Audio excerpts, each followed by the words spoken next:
Hi, this is Peter. Welcome to Beyond Cane Pole. Sitting out here on my swing and bench, and I have already introduced my series.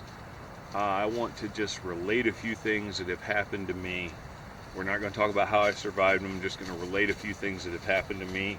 I'm sure some of you may have had some of these things happen to you, but maybe if you haven't, not.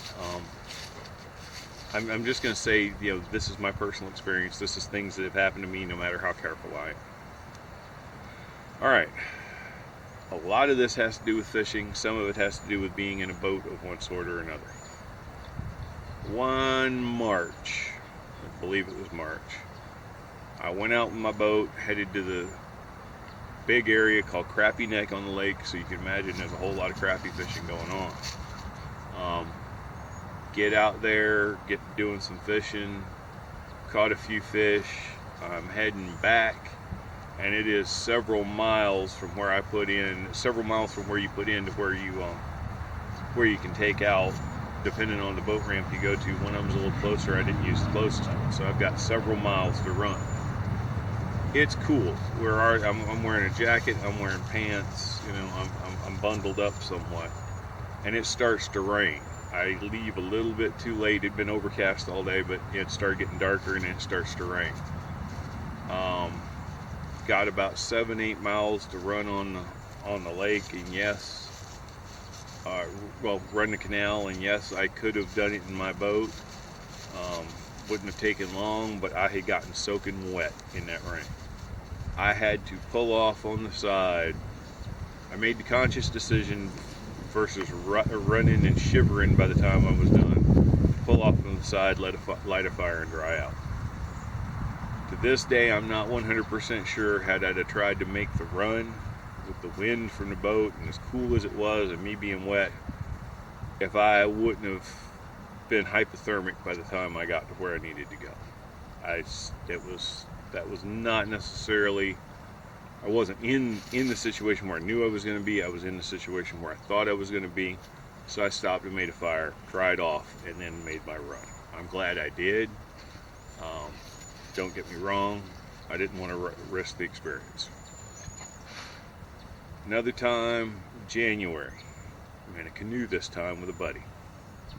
We canoed down into the swamp, kind of half looking at the duck situation, half throwing some lures for fish, and half just enjoying the day. Another overcast day. Not too windy, no rain. But it is low 50s. Maybe high 40s, low 50s. I think the temperature got up to maybe 52 that day. I don't know.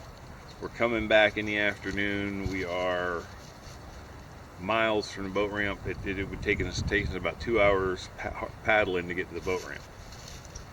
Dump the canoe. Now we're in the middle of the swamp. The water temperature is warmer than the air temperature. We actually warmed up a little bit by dumping and being in the water than we were outside in the air. We were already cold. There was no way we were going to paddle back and not be. I don't think we'd have made it. I really don't. Had a lighter and a Ziploc bag. We were able to pull off on a little high spot in the swamp, get enough tinder to get a fire going, got a fire going, started drying out. And I will go into detail how to do all that later. We dried out, warmed up. Yeah, our boots were still wet. About half the gear we picked up on, half the gear that was remaining floating, the stuff that sank, we picked up off the bottom of the river. But half the gear floating, we found it on the way back because we were upstream. I had pushed off to the side. A few things we never did find. June or July. I'm up on the lake fishing at night. Could see a storm rolling in, so I pull anchor, get everything ready. Get the boat ready, pull anchor, get the motor started, start heading back. Winds pick up. It's pretty rough out there, and don't know if y'all probably don't know our lake, but it can get rough pretty quick when one of these summer storms rolling. Still nice warm temperature. Started raining. that started cooling off things a bit. There again, it's at nighttime. I round a corner to get into the canal that goes around to the boat ramp, and I swamp myself. Boat motor running, goes down under the water, boat full of water. The only thing that was floating me was the flotation in the seats in the boat. It was a John boat. Of course, the motor dies and never to start again for a while till we get it to the shop and get it worked on. Only hope I had was trolling motor, but I knew that was already worn down because I'd been using it through the day. It's cold. I'm not lying. It's cold. I made the decision at first to stay put.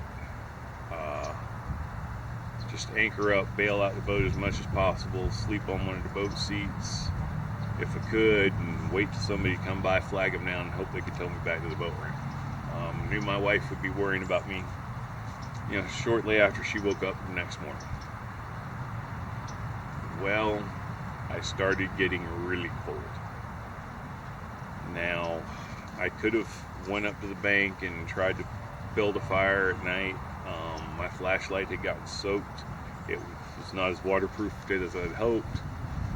I was in the situation where I knew my motor was not going to pull me all the way back, my trolling motor.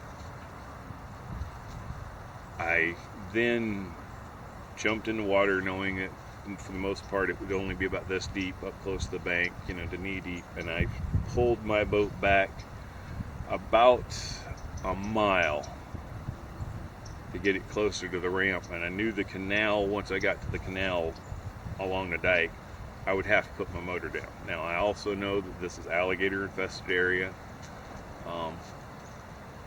Wasn't worried about that.